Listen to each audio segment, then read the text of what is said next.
ನಮಸ್ಕಾರ, ವನಶ್ರೀ ಚಾನಲ್ಗೆ ಸ್ವಾಗತ. ಹೊಸ ವಿಡಿಯೋ ತಂದಾಯಿತು. ಬನ್ನಿ ಇವತ್ತು ಮರ್ಯಾದೆ ರಾಮಣ್ಣ ಈ ಸೀರಿಯಲ್ ಹೇಗೆ ಮೂವ್ ಆಗುತ್ತೆ, ಏನು ಸ್ಟೋರಿ ನೋಡೋಣ. ಅದಕ್ಕಿಂತ ಮುಂಚೆ ನನ್ನ ವಿಡಿಯೋಕ್ಕೆ ಸಬ್ಸ್ಕ್ರೈಬ್ ಮಾಡಿಲ್ಲ ಅಂದರೆ ದಯವಿಟ್ಟು ಸಬ್ಸ್ಕ್ರೈಬ್ ಮಾಡ್ಕೊಳ್ಳಿ, ಹಾಗೆ ಒಂದು ಲೈಕ್ ಕೊಡಿ.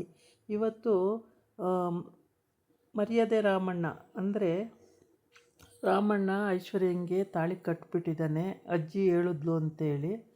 ಇವಾಗ ಅವಳು ಏನೂ ಮಾಡೋಕ್ಕಾಗಲ್ಲ, ಅರ್ಚಾಡ್ತಾಳೆ, ಕಿರ್ಚಾಡ್ತಾಳೆ. ಅಂದರೆ ಅವಳಿಗೆ ಪ್ರಜ್ಞೆ ಇಲ್ಲದ ಟೈಮಲ್ಲಿ ಮದುವೆ ನಿಂತೋಯ್ತಲ್ಲ ಅಂತೇಳಿ ಶಾಕಿಗೆ ಬಿದ್ದೋಗ್ಬಿಡ್ತಾಳೆ. ಬಿದ್ದೋದಾಗ ಏನು ಮಾಡಬೇಕು ಅಂತ ಗೊತ್ತಾಗಲ್ಲ. ಅವ್ರ ಅಮ್ಮ ಸೂಸೈಡ್ ಮಾಡ್ಕೊಳ್ತೀನಿ ಅಂತ ಹೋಗ್ತಾಳೆ ಐಶ್ವರ್ಯ ಅಮ್ಮ. ಐಶ್ವರ್ಯ ಅಪ್ಪ ಬೇಡ ಮದುವೆ ಮಾಡೋದು ಅಂತ ಅವನು ಬೇರೆ ಕಿರ್ಚಾಡ್ತಿರ್ತಾನೆ. ಈ ಥರ ಆಗೋಯ್ತಲ್ಲ, ಮರ್ಯಾದೆ ಹೋಯ್ತು ಅಂತೇಳಿ ಎಲ್ಲ ಒಂದೊಂದು ರೀತಿ ಆಡ್ತಿರ್ತಾರೆ. ಆವಾಗ ಏನು ಮಾಡಬೇಕು ಅಂತ ಗೊತ್ತಾಗ್ದಲೇ ಐಶ್ವರ್ಯ ಅಮ್ಮ ನಾನು ಸೂಸೈಡ್ ಮಾಡ್ಕೊಳ್ತೀನಿ ಅಂತ ಹೋಗಿ ರೂಮ್ ಬಾಗಿಲು ಹಾಕೊಂಡಾಗ ರಾಮಣ್ಣ ಹೋಗಿ ಬಾಗಿಲು ಮುರಿದು ಐಶ್ವರ್ಯ ಅಮ್ಮನ್ನ ವಾಪಸ್ಸು ಮಾತ್ರೆ ಎಲ್ಲ ಎಸೆದು ನೀರೆಲ್ಲ ಚೆಲ್ಲಿ ವಾಪಸ್ ಕರ್ಕೊಂಡು ಬಂದಿರ್ತಾನೆ. ಅದಕ್ಕೆ ಅಜ್ಜಿ ಹೇಳುತ್ತೆ, ಚಿಕ್ಕದ್ರಲ್ಲೇ ನಿಮ್ಮಿಬ್ಬರಿಗೂ ಮಾತಾಗಿದೆ, ರಾಮಣ್ಣಂಗೆ ಐಶ್ವರ್ಯನ್ನೇ ಕೊಡೋದು ಅಂತ ಆಗಿದೆ, ಏನು ನೀನು ಚಿಂತೆ ಮಾಡೋದು ಬೇಡ, ನೀನು ಫಸ್ಟು ಮದುವೆ ಮಾಡ್ಕೋ ಅಂತ ಹೇಳಿಬಿಡ್ತಾಳೆ. ಅಜ್ಜಮ್ಮ ಹೇಳಿದ್ದಕ್ಕೆ ರಾಮಣ್ಣ ಆಗಲ್ಲ, ಬಿಲ್ಕುಲ್ ನಾನು ಮದುವೆ ಮಾಡ್ಕೊಳ್ಳೋದೇ ಇಲ್ಲ, ನಾನು ಬ್ರಹ್ಮಚಾರಿ, ನಾನು ಪೂರ್ತಿ ಈ ಜನ್ಮದಲ್ಲಿ ಫುಲ್ಲು ಬ್ರಹ್ಮಚಾರಿನೇ ಆಗಿರ್ತೀನಿ, ನಾನು ಮದುವೆ ಮಾಡ್ಕೊಳ್ಳಲ್ಲ ಅಂತ ಹೇಳ್ತಾನೆ. ಅಜ್ಜಿ ಹೇಳುತ್ತೆ, ಬ್ರಹ್ಮಚಾರಿ ಮಾಡಿದ್ಯಾರೋ ನಿಮ್ಮಮ್ಮ ತಾನೇ ಹೇಳಿದ್ದು, ಅದೇನು ಅದೆಲ್ಲ ಈಗ ಲೆಕ್ಕಕ್ಕೆ ಹಾಕೋಬೇಡ, ನೀನು ಮದುವೆ ಮಾಡ್ಕೋ, ಐಶ್ವರ್ಯಂಗೆ ಈಗ ಯಾರು ಗತಿ ಇರೋದು, ಮದುವೆ ಮಾಡ್ಕೋ ಅಂತ ಹೇಳುತ್ತೆ. ಆವಾಗ ಅವನಿಗೆ ಕನ್ಫ್ಯೂಸ್ ಆಗುತ್ತೆ. ಇಲ್ಲ, ನಮ್ಮ ಅವ್ವಗೆ ಮಾತು ಕೊಟ್ಬಿಟ್ಟಿದ್ದೀನಿ, ನಾನು ಮದುವೆ ಮಾಡ್ಕೊಳಕ್ಕಾಗೋದೇ ಇಲ್ಲ ಅಂತ ಹೇಳ್ತಾನೆ. ಆಮೇಲೆ ಅಜ್ಜಿ ಹೇಳುತ್ತೆ, ಒಂದು ಪ್ಲ್ಯಾನ್ ಮಾಡ್ತಾರೆ ಅವರು, ಅಜ್ಜಿ ಮಗ ಅಮ್ಮ ಮಗ ಎಲ್ಲ. ಮತ್ತು ಜಯಂಗೆ ಫೋನ್ ಮಾಡಿಬಿಟ್ಟು ಜಯ ಹಿಂಗೆ ಅಂತ ಹೇಳು, ಬಂದಿದ್ದೀವಿ, ಹಿಂಗೆ ಐಶ್ವರ್ಯ ಮದುವೆ ಅಂತ ಹೇಳು. ಆಮೇಲೆ ಜಯ ಹೇಳ್ತಾಳೆ, ರಾಮಣ್ಣನ್ನು ಕರ್ಕೊಂಬನ್ನಿ ಅಂತ ಹೇಳ್ತಾಳೆ. ಆವಾಗ ನೀನೇನು ಮಾಡು, ರಾಮಣ್ಣಂಗೆ ಫೋನ್ ಕೊಡು, ಅಪ್ಪ ಹೇಳ್ದಂಗೆ ಕೇಳು ಅಂತ ಹೇಳ್ತಾಳೆ. ಅಲ್ಲಿಗೆ ಒಂದು ಅಕ್ಕಿಯಲ್ಲಿ ಒಂದು ಕಲ್ಲಲ್ಲಿ ಎರಡು ಅಕ್ಕಿ ಹೊಡೆದಂಗೆ ಆಗುತ್ತೆ ಅಂತ ಅಜ್ಜಿ ಹೇಳ್ಕೊಡ್ತಾಳೆ. ಅದನ್ನೇ ಬೇಡ ಸುಮ್ಮನಿರವ, ಹಂಗೆಲ್ಲ ಮಾಡೋದು ಬೇಡ, ಅವಳು ಗೊತ್ತಾದ್ರೆ ಆಮೇಲೆ ನಮ್ಮನ್ನು ಸುಮ್ಮನೆ ಬಿಡೋಕ್ಕಲ್ಲ ಅಂತೆಲ್ಲ ಹೇಳ್ತಾನೆ. ಆದರೂ ಕೂಡ ಅಜ್ಜಿ ಕೇಳಲ್ಲ. ಹಠ ಮಾಡಿ ಫೋನ್ ಮಾಡು ನೀನು ಅಂತ ಹೇಳುತ್ತೆ. ಫೋನ್ ಮಾಡ್ತಾನೆ. ಫೋನ್ ಮಾಡಿದ ಮೇಲೆ ರಾಮಣ್ಣನೂ ಇಲ್ಲೇ ಅವನೇ ಅಂತಾನೆ, ಕೊಡು ಇಲ್ಲೈತೆ. ಆಮೇಲೆ ಅವ್ವ ನೋಡವ ಇಲ್ಲಿ ಅಪ್ಪನ ಅಂತ ಅವನಂತಾನೆ. ಅಪ್ಪ ಹೇಳ್ದಂಗೆ ಕೇಳೋ ಅಂತ ಅಮ್ಮ ಹೇಳ್ತಾಳೆ. ಅಮ್ಮ ಹೇಳ್ತಾಳೆ ಅಂದಮೇಲೆ ಅಮ್ಮ ಮದುವೆ ಮಾಡ್ಕೊಳ್ಳೋಕ್ಕೆ ಹೇಳ್ತಾಳೆ ಅಂತ ರಾಮಣ್ಣ ಅನ್ಕೋತಾನೆ. ಅಪ್ಪ ಅಮ್ಮ ಅಜ್ಜಿ ಮೂರು ಜನನೂ ಮೂರು ಟೈಪು ಮಾತುಕತೆ ಆಗುತ್ತೆ ಅಲ್ಲಿ. ಆಮೇಲೆ ಏನು ಮಾಡ್ತಾರೆ, ಇವಳು ಪ್ರಜ್ಞೆ ತಪ್ಪೋಗಿರುತ್ತೆ. ಇನ್ನು ಅವರಮ್ಮ ಬೇರೆ ಸೂಸೈಡ್ ಮಾಡ್ಕೊಳ್ತೀನಿ ಅಂತ ಹೊರಟುಬಿಟ್ಟಿದ್ದಾಳೆ ಐಶ್ವರ್ಯ ಅಮ್ಮ. ಇನ್ನು ವಿಧಿ ಇಲ್ಲ, ಏನು ಮಾಡೋಂಗಿಲ್ಲ. ಕೊನೆಗೆ ರಾಮಣ್ಣ ಮದುವೆ ಮಾಡ್ಕೊಳ್ಳೇಬೇಕಾಗುತ್ತೆ, ತಾಳಿ ಕಟ್ಟೇ ಬಿಡ್ತಾನೆ. ಆಗೋಯ್ತಾ.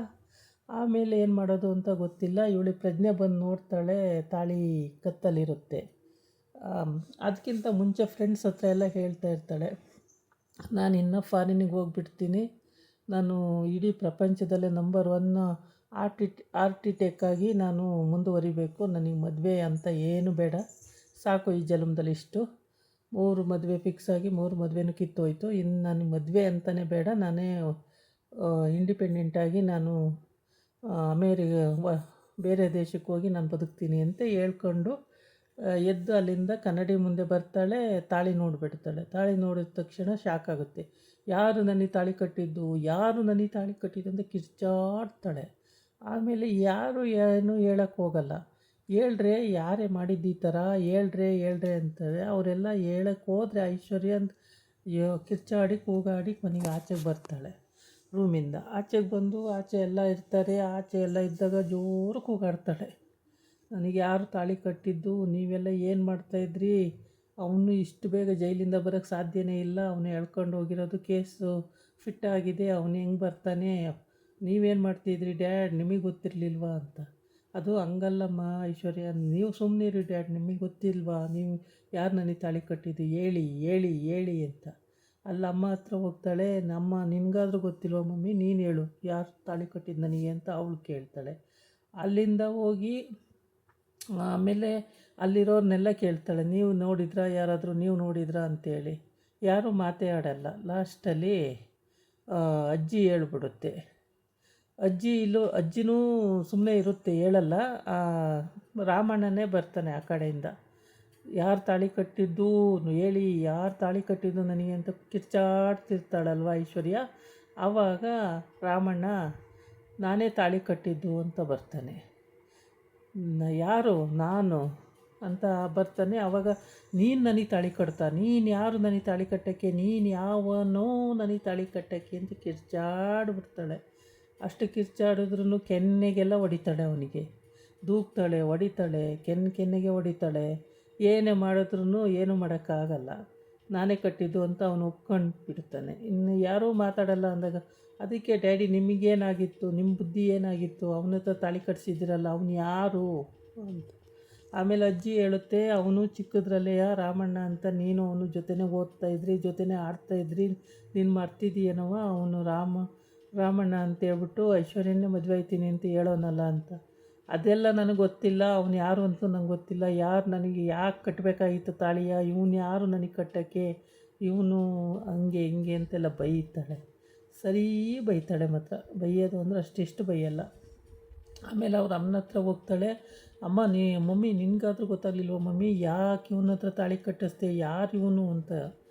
ಅವಳು ಸುಮ್ಮನೆ ನಿಂತಿರ್ತಾಳೆ ಪಾಪ. ಅವಳೇನು ಮಾಡೋಕ್ಕಾಗಲ್ಲ, ಸುಮ್ಮನೆ ನಿಂತ್ಕೊಂಡಿರ್ತಾಳೆ. ಆಮೇಲೆ ಎಲ್ಲರೂ ಸುಮ್ಮನೆ ನಿಂತಿರ್ತಾರೆ. ರಾಮಣ್ಣನೂ ಸುಮ್ಮನೆ ನಿಂತಿರ್ತಾನೆ. ಏನು ಮಾಡೋಕ್ಕಾಗ್ತಾಯಿಲ್ಲ ಪಾಪ. ಅವಳು ಕಿರ್ಚಾಡ್ತಿರ್ತಾಳೆ. ಅವಳು ಶಾಕ್ ಆಗಿರುತ್ತೆ. ಹೌದು, ಮದುವೆ ದಿನ ಗಂಡು ಅವನ್ನೇ ಮದುವೆ ಆಯ್ತೀನಿ ಅಂದ್ಕೊಂಡು ಅವನ ಜೈಲಿಗೆ ಹೋದರೆ, ಇನ್ನೊಬ್ಬನ ಹತ್ರ ತಾಳಿ ಕಟ್ಟಿಸಿದ್ದಾರೆ ಅಂದರೆ ಇವನು ಯಾರು ಅಂತಲೂ ಗೊತ್ತಿಲ್ಲ. ಅವ್ರ ಅಮ್ಮನೂ ಕೂಡ ಹೇಳಿಲ್ಲ, ಅವನ ಬಗ್ಗೆನೇ ಯಾವತ್ತೂ ಮಾತಾಡಿಲ್ಲ. ಅಂಥದ್ರಲ್ಲಿ ಇವನು ಯಾರೋ ಮಧ್ಯದಲ್ಲಿ ಬಂದು ಈವೆಂಟ್ ಅವನಾಗಿ ಡೆಕೋರೇಟರ್ ಆಗಿ ಇಲ್ಲಿ ಬಂದು ಅವನ ಹತ್ರ ತಾಳಿ ಕಟ್ಸೋರೆ ಅಂದರೆ ಶಾಕ್ ಆಗಲ್ವಾ. ಒಳಪಟ್ಟಿ ಹಿಡ್ಕೊಂಡಿದ್ದೆ ರಪ್ಪನ ಕೆನ್ನೆ ಹೊಡೆದೇ ಬಿಡ್ತಾಳೆ. ಸಖತ್ತಾಗಿ ಹೊಡೆದು ಬಿಡ್ತಾಳೆ. ಅಜ್ಜಿ ಬಿಟ್ಕೊಂಡು ಬಿಟ್ಟಂಗೆ ನೋಡ್ತಾ ಇರುತ್ತೆ. ಆಮೇಲೆ ರಾಮಣ್ಣನ ಅಪ್ಪನೂ ಬಿಟ್ಟಂಗೆ ನೋಡ್ತಾ ಇರ್ತಾನೆ. ಮತ್ತು ಐಶ್ವರ್ಯ ಅಮ್ಮ ಕೂಡ ಎಲ್ಲರೂ ಹಂಗಂಗೆ ನೋಡ್ತಾನೆ ನಿಂತಿರ್ತಾರೆ. ಅಜ್ಜಿ ಹೇಳಕ್ಕೆ ಹೋಗುತ್ತೆ.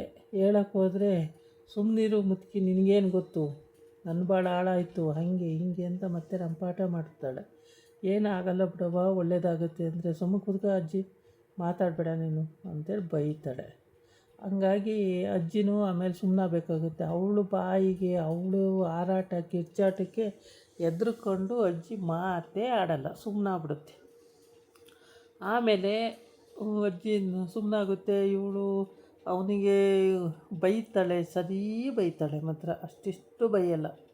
ಆಮೇಲೆ ಅವ್ರ ಅಮ್ಮಂಗೂ ಬೈತಾಳೆ, ಅವ್ರ ಅಪ್ಪಂಗೂ ಬೈತಾಳೆ, ಎಲ್ಲರಿಗೂ ಬೈತಾಳೆ. ಈ ಮದುವೆ ನನಗಿಷ್ಟ ಇಲ್ಲ, ಈ ತಾಳಿ ನನಗೆ ಬೇಕಾಗಿಲ್ಲ ಅಂತೇಳೆಲ್ಲ ಕೂಗಾಡ್ತಾಳೆ. ಅಲ್ಲಿರೋರೆಲ್ಲರೂ ನೋಡ್ತಾನೇ ಇರ್ತಾರೆ, ಯಾರೂ ಮಾತಾಡೋಕ್ಕೆ ಹೋಗಲ್ಲ. ಅಷ್ಟು ಸ್ಟ್ರಾಂಗಾಗಿ ಕೂಗಾಡ್ತಿರ್ತಾಳಲ್ಲ, ಏನೂ ಮಾತಾಡೋಕ್ಕಾಗಲ್ಲ. ಆಮೇಲೆ ಅಜ್ಜಿ ನಗಾಡ್ಕೊಂಡು ಹೇಳೋಕ್ಕೆಲ್ಲ ಹೋಗುತ್ತೆ. ಏನು ಹೇಳೋಕ್ಕೆ ಹೋದ್ರು ಅವಳು ಕೇಳೋ ಮೂಮೆಂಟಲ್ಲೇ ಇರಲ್ಲ, ಬಾಯಿಗೆ ಬಂದಂಗೆ ಬೈತಾಳೆ. ಅದಾದಮೇಲೆ ಅಜ್ಜಿನೂ ಬೈದ್ಬಿಟ್ರೆ ಆಮೇಲೆ ಅಂತೇಳ್ಬಿಟ್ಟು, ಸುಮ್ಮನಿರವ ನೀನು ಅಂತಾನೆ ಮಗ, ನೀ ಮಾತಾಡಬೇಡ ಸುಮ್ಮನಿರವ ಅಂತಾನೆ. ಅಜ್ಜಿ ಸುಮ್ಮನಾಗುತ್ತೆ. ಆಮೇಲೆ ಸುಮ್ಮನಾಗುತ್ತೆ. ಹಿಂಗೆ ನೋಡ್ತಾ ನಿಂತಿರ್ತಾರೆ. ಅವ್ರ ಅಪ್ಪನ ಹತ್ರ ಹೋಗ್ತಾಳೆ. ಅವ್ರ ಅಪ್ಪನ ಕೊಳ್ಪಟ್ಟಿ ಹಿಡಿಬೇಕು. ಇನ್ನೇನು, ನಿನಗೇನಾಗಿತ್ತು ಡ್ಯಾಡಿ, ನಿಂಗೆ ಗೊತ್ತಿತ್ತಲ್ವ, ನೀನು ಯಾಕೆ ಡ್ಯಾಡಿ ಇಂಥ ಕೆಲಸ ಮಾಡಿಸ್ದೆ, ಅವ್ನು ಯಾವ ಡ್ಯಾಡಿ, ಅವ್ನು ನನಗೆ ಯಾಕೆ ಡ್ಯಾಡಿ ತಾಳಿ ಕಟ್ತಾ ಅಂತ ಕೂಗಾಡ್ತಾಳೆ. ಅದಕ್ಕೆ ಅವರಪ್ಪ, ಅದು ಹಂಗಲ್ಲ ಮಗಳೇ, ಹಿಂಗೆ ಅಂತ ಹೇಳಕ್ಕೆ ಹೋಗ್ತಾನೆ. ಏನು ಹೇಳಕ್ಕೆ ಹೋದ್ರೂ ಅವಳು ಕೇಳಿಸ್ಕೊಳ್ಳೋ ಇದರಲ್ಲೇ ಇರಲ್ಲ. ಅಷ್ಟು ಸಿಟ್ಟು, ಅಷ್ಟೂ ದುಃಖ ಅವಳಿಗೆ.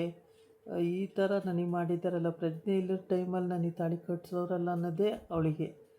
ಪ್ರಜ್ಞೆ ಬಂದಮೇಲೆ ಕಟ್ಟಿಸ್ಬೋದಿತ್ತು, ಪ್ರಜ್ಞೆ ಹೋದಾಗಲೇ ಕಟ್ಟಬೇಕಿತ್ತ ಅನ್ನೋದು ಒಂದು. ಇದು ತುಂಬ ಇಂಟ್ರೆಸ್ಟಿಂಗ್ ಆಗಿರೋಂಥ ಸ್ಟೋರಿ. ಈ ಸ್ಟೋರಿ ನೋಡಿ ಎಲ್ಲೂ ಸ್ಕಿಪ್ ಮಾಡ್ದಂಗೆ ಫುಲ್ಲು ಈ ಕತೆ ತುಂಬ ಚೆನ್ನಾಗಿದೆ, ಇಂಟ್ರೆಸ್ಟಿಂಗ್ ಆಗಿದೆ.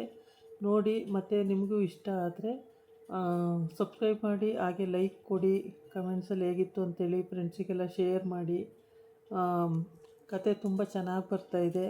ನಾಳಿನ ಎಪಿಸೋಡಲ್ಲಿ ಏನು ಬರುತ್ತೆ ಅಂಥೇಳಿ ನಾಳೆ ಹೊಸ ವೀಡಿಯೋ ಮಾಡಿ ಹಾಕ್ತೀನಿ. ಇದಾಗಿತ್ತು ಇವತ್ತಿನ ವೀಡಿಯೋ. ನಾಳೆ ಇನ್ನೊಂದು ವೀಡಿಯೋ ಜೊತೆ ಬರ್ತೀನಿ. ನಮಸ್ಕಾರ. ಬಾಯ್.